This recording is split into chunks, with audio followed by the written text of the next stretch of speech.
अव्वलीन वल आखिरीन व सल्लल्लाहु अलैहि वसल्लम तस्लीमन कसीरा। खैरुकुम मन तअल्लमल कुरआन व अल्लमहु औ कमा क़ाल अलैहिस्सलातु वस्सलाम। मोहतरम, आज के इस मजलिस के रूह रहमा शेखुल जामिया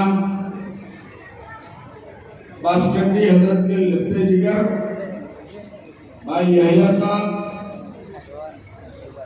स्टेज पर हजरत मौलाना उस्तानवी साहब दामर कारकुम, मेरे बड़े भाई, उनके साथ साथे हुज़ैफा साहब, डॉक्टर मोहम्मद जमा साहब और उनके साथ तशरीफ लाए उलमाए किराम, मुफ्ती अब्दुल हक साहब, मौलाना सबी अख्तर साहब, मौलाना अब्दुल कादिर साहब और बहुत सी शख्सियत जो यहाँ मौजूद है।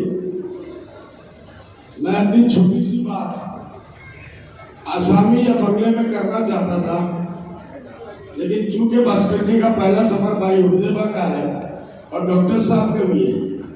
बासकंडी है क्या? बासकंडी का आसाम के या मशरिक़ आसाम के मुसलमानों पे क्या एहसान है। ये वो जगह है जहां के लिए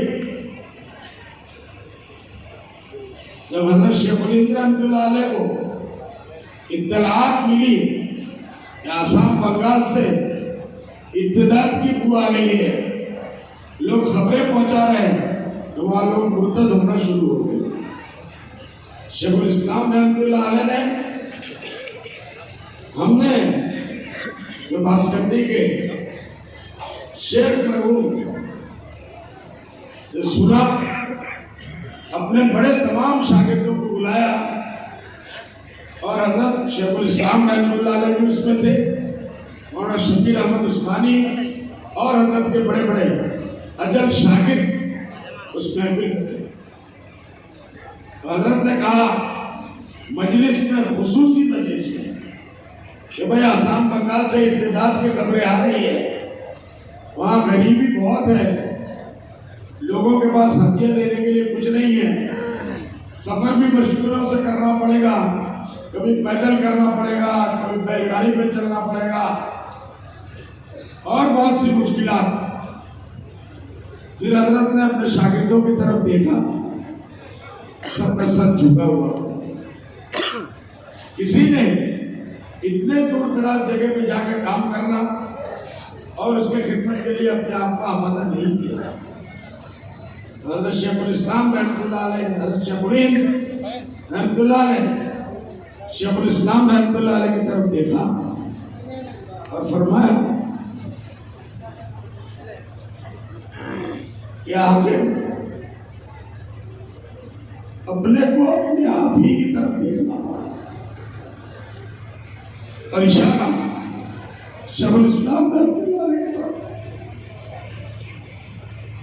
शेखुल इस्लाम रहमतुल्लाह अलैह बिला चूं चला वहां से उठे, सफर की तैयारी की। इससे पहले कभी तशरीफ नहीं लाए थे।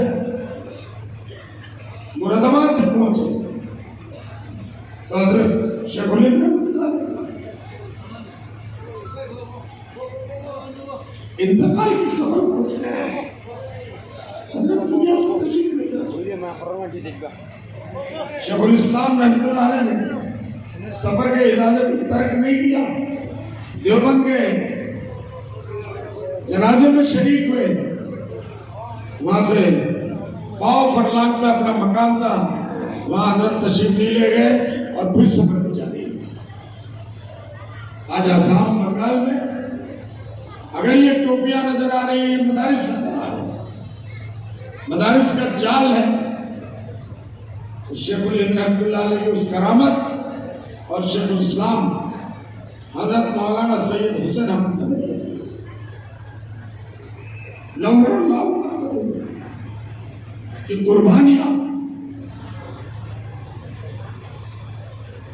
हजरत के अजल्ल खुतबा हजरत मौलाना अहमद अली बासकंडी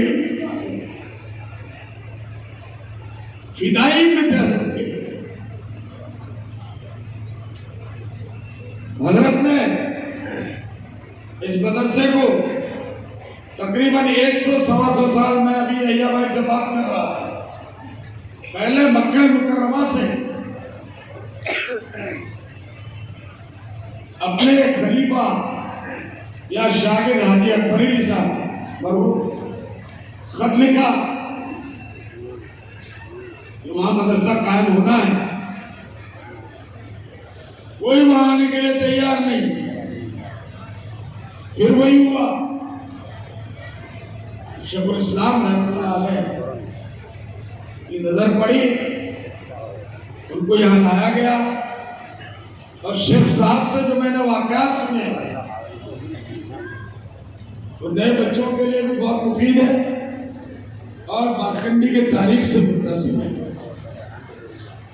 हजरत जब पहली मरतबा हजरत ने बाकायदा इसी बासकंडी में एहतिकाफ का प्रोग्राम बनाया, हजरत मौलाना अरशद मंदी साहब रहमतुल्लाह अलैह छोटे थे, हजरत मौलाना अरशद मंदी साहब छोटे थे, अरशद मदनी साहब गोद में थे, पूरे खानदान को लेकर, और इस दरख्त के नीचे छोटा सा एक झोपड़ा था जो शेखुल इस्लाम रहमतुल्लाह अलैह के लिए एहतिकाफ के लिए बनाया गया था कि वो उसी में क़याम फरमाएंगे। छोटी सी मस्जिद थी। शेख साहब फरमाते हैं बहुत पतले दुबले थे। शेख साहब को बासकंडी के दारुल देवबंद में रहते हुए लोग कहते थे बावले पीर, बिल्कुल मजसूब किस्म के थे। और आखिर इत्तक़ू मिन फ़िरासतिल मोमिन फ़इन्नहु यंज़ुरु इलैल्लाह। हज़रत ने फरमाया शेख को तकलीफ ना हो, तो झोपड़पट्टी में जो चरपाई लगी थी, शेख साहब इतने पतले थे कि उसके नीचे सो जाया करते थे, ताकि हजरत अगर ऊह भी करे तो ये खास शरीफ खास एक जानसार साथी उठ के हजरत की खिदमत करे। हजरत ने फरमाया मैं एक रात लेटा, हल्की सी नींद आई, मुझे लगा शेखुल इस्लाम रहमतुल्लाह अलैह का पलंग अल्लाह का जिक्र है। मैं घबरा के उठ के बैठा, मैंने उस पलंग के खंभे को पकड़ा, मुझे लगा वाकई ये पलंग अल्लाह का जिक्र है। हजरत सो रहे, हजरत घबरा के बाहर निकले, दरवाजे को पकड़ा तो महसूस हुआ कि पूरा का पूरा घर अल्लाह का जिक्र है। सुभान अल्लाह को। उसके बाद हजरत निकले, इस दरख्त की टहनियां उस दरख्त घर के ऊपर पड़ता था, हजरत घबरा के निकले और उस दरख्त की टहनियों को पकड़ा तो हजरत ने कहा कि मुझे आज भी याद है कि मुझे याद है कि दरख्त भी अल्लाह का जिक्र कर रहा है। ये शख्सियत थी बासकंडी, छोटी मोटी जगह नहीं है। हजरत ने फरमाया हमने अपने कानों से सुना और आज भी लोग जिंदा हैं। हजरत जब जमीयत की खिदमत के लिए निकलते थे,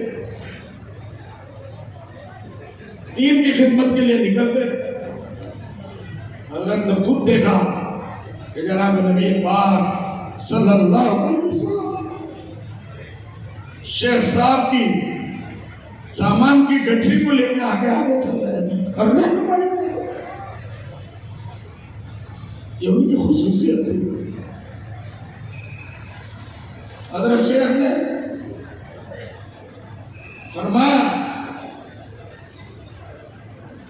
कि मैं जब भी इरादा करता,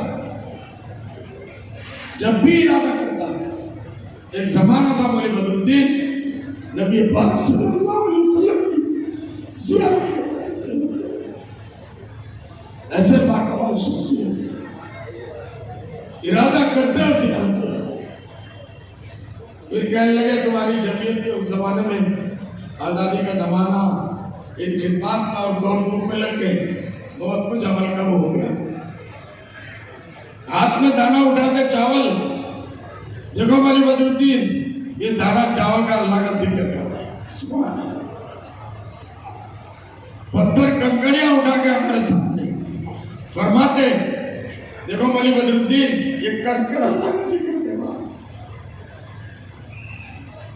मैं कहता हजरत मजाक भी करते थे, हम बच्चे थे, उनके सामने प्यार करते थे कि हजरत आपको सब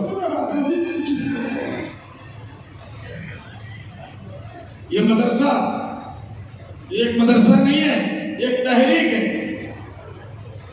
पूरे मशरिक़े उस्ता का एक तहरीक है। हजरत फरमाते कि यहां से एक नूर निकलेगा जो पूरी दुनिया में फैलेगा। यहां से एक नूर निकलेगा जो पूरी दुनिया में फैलेगा। हजरत ने अपना मकान कभी बनने नहीं दिया। यहाँ जिस घर में आज है, हम लोग मेहमान खाना थी, एकदम टूटा फूटा एक घर था। बड़े मुश्किल से मैं आता था तो मुझे इजाजत दे देते कि मोटा आदमी हो, वही इंडियन बात हो, और पुराना सब कुछ नहीं। बहुत लोगों ने हजरत को मजबूर किया कि हजरत आपका हम घर बना देते हैं, आप इतने बड़े शेख हैं, आसाम में आपके करोड़ों मुरीदी हैं, आप कैसे ऐसे घर में रहते हैं? मुझे दुनिया से कोई मुरीद नहीं, तुम बना लोगे। जब जबरदस्ती किया लोगों ने, हजरत ने फरमाया कि तुम घर बना लोगे, लेकिन मैं उस घर में नहीं रहूंगा। नतीजा ये हुआ, हजरत के इंतकाल से पहले हजरत के बहुत से मुरीदी भाई खाओ ना जबरदस्ती, जब हजरत बम्बई इलाज के लिए जाने लगे, साथ साथ घर को बनाया।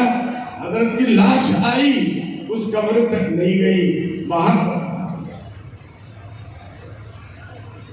अल्लाह के जिक्र का मामूल यह था, आखिरी वक्त में बम्बई हम लोग ले गए थे।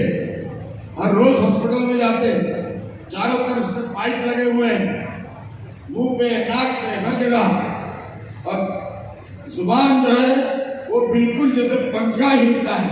तो अल्लाह इतनी स्पीड से, पूरी जिंदगी जो मेहनत की उसका असर था। इतनी तेजी से अल्लाह का जिक्र होता, और होश आते ही बस कहते हैं मुझे वुज़ू कराओ, तयम्मुम कराओ। नमाज नहीं पढ़ी, बोले आपने अभी पढ़ी नहीं, फिर नमाज पढ़ाओ। मैंने नमाज नहीं पढ़ी, बस नमाज एक नमाज, और मुझे भास्कर भी लेके चलो, हदीस पढ़ा दी। दो ही आखिर होता। एक मरतबा हजरत ने गुजाई में हमारे उनके भाई का मकान था, वो आज भी है, भाई नहीं है। हजरत उनके मकान में रहते थे। 4 बजे रात से 5:30 बजे फजर, 4 बजे रात से चिल्लाना शुरू कर, बदरुद्दीन को बुलाओ, शमसुद्दीन को बुलाओ, अपने खास जो भी वहां हो जाई रहती वो बुलाओ। घबरा कर आगे दौड़े दौड़े गए, तो हजरत ने फरमाया मैंने आज एक ख्वाब देखा, मैंने आज एक ख्वाब देखा जिसमें बहुत बड़ा एक आलमी मजमा है, उसमें किसी बात का फैसला होता है। जनाब नबी पाक सल्लल्लाहु अलैहि वसल्लम उस जलसे की सदारत फरमा रहे हैं। चारों खुलफाए राशिदीन वहां मौजूद हैं, और फैसला होना है कि इस वक्त खुद आलम कौन है। अल्लाह के रसूल सल्लल्लाहु अलैहि वसल्लम ने फैसला किया, आसाम में मेरा उम्मती है, उसका नाम अहमद अली है, पासकंडी जगह का नाम है, वो आज का खुद आलम है। ऐसे सैकड़ों वाक़या अजीब और गरीब अल्लाह ने करामत दी। पूरा जिक्र हमेशा लगता था बदन, भाई बोले हामिद लंबा हो जाएगा तो बंद करा देना, मेरा मकसद था थोड़ा सा तारुफ कराना, हो जाए तो अपना प्रोग्राम चालू, ठीक है, इशारा कर दूं, बंद कर दूं, चलो। वाखिर दावाना अल्हम्दुलिल्लाह।